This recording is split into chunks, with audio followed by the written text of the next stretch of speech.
Hello दोस्तों, नमस्कार। कैसे आप सब? स्वागत है आपका मेरे मिनी व्लॉग में। तो यहाँ पर मेरी पैकिंग हो गई है डन, क्योंकि आज हम जा रहे हैं शादी में और इस शादी के लिए हम कब से बहुत ही ज़्यादा एक्साइटेड हो रहे थे। तो यहाँ पे हमने पहले मिठाई वगैरह ली, उसके बाद हम चले गए थे जहाँ पर हमारी टैक्सी खड़ी हुई थी। और इस शादी में मेरे साथ मेरी बेस्ट फ्रेंड मेगा भी आ रही थी, तो उसके लिए तो हम बहुत ही खुश हो रहे थे। तो रास्ते पर मेगा ने तो पूरा सफ़र सोते सोते ही गुजारा और कुछ ही घंटों का सफ़र करके हम पहुँच गए थे अपनी दीदी के ससुराल बरसवाल, जहाँ थी शादी। और ये रहा हमारा शादी वाला घर। तो ये शादी मेरी दीदी की ननद की है और हमारे यहाँ आने की खुशी में तो दीदी की आंखों में आंसू आ गए, इमोशनल हो गई। उसके बाद थोड़ी देर में यहाँ पे हमारी खातिरदारी करने के लिए ब्राइड खुद चल के आ गई थी पानी लेके। तो हमने पानी वगैरह पिया। उसके बाद हम चले गए थे खाना खाने के लिए। यहाँ पे हमारे हमारे मामा जी भी दिख गए थे, जो मेरी वीडियोस देखते हैं हमेशा। उसके बाद हम बैठ गए थे खाना खाने के लिए। गाइस मैं ये सोच के हंस रही को कैसे पता नहीं चला।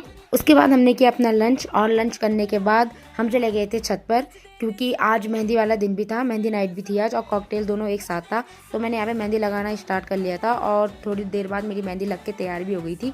ये थी मेरी मेहंदी का फाइनल लुक। तो आप सब ज़रूर बताना है कि आपको कैसा लगा। उसके बाद यहाँ पर चल रहा था, सबकी अपनी अपनी तैयारियाँ चल रही थी। तो कीर्तन का वक्त हो गया था, यानी कि महिला संगीत। यहाँ पे महिला संगीत भी स्टार्ट हो गया था और हम अंदर बैठ के चिप्स खा रहे थे। यहाँ पे मेरी बहन भी आ गई थी। यहाँ पे हम सब चिप्स वगैरह खा रहे थे। तो यहाँ पे थोड़ी देर में मेरी दीदी लोग हमारे लिए पकौड़ियाँ ला गए थे। उसके बाद हमने पकौड़ी वगैरह खाई और यहाँ पे मैं दीदी को रेडी करी थी रात के लिए। तो यहाँ पे मैंने मेकअप और हेयर स्टाइल भी डन कर लिया था। उसके बाद हम भी तैयार होके चले गए थे खाना खाने के लिए। और सबसे लास्ट में खाना हम ही जा रहे थे खाने के लिए, क्योंकि हमें बहुत लेट हो गया था तैयार करने में ही। उसके बाद हमने अपना डिनर किया और डिनर करने के बाद यहाँ पे दीदी को फोटो शूट वगैरह चल रहा था। तो हम चले गए थे नीचे, जहाँ पे डीजे नाइट बज रहा है, यानी कि डांस वगैरह चल रहा है। यहाँ पे सभी लोग अपना बहुत इंजॉय कर रहे थे और हमारी ब्राइड भी आ गई थी उसके बाद, जो फुल एनर्जी में थी और खूब डांस कर रही थी। और हमने भी उसके बाद खूब डांस किया।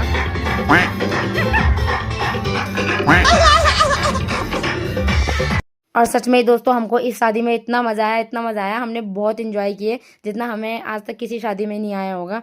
यहाँ पे दुल्हन के मज़े तो बहुत ही ज़्यादा हो रहे थे और इन्हें देखने में तो बहुत ही हंसी आ रही थी, मज़े भी आ रहे थे। दुल्हन की दोस्तों के भी खूब एनर्जी हो रही थी। उसके बाद हम आ गए थे डांस वगैरह करने के बाद अपने रूम पे। तो दोस्तों मिलते हैं अगले पार्ट में, तब तक के लिए बाय बाय।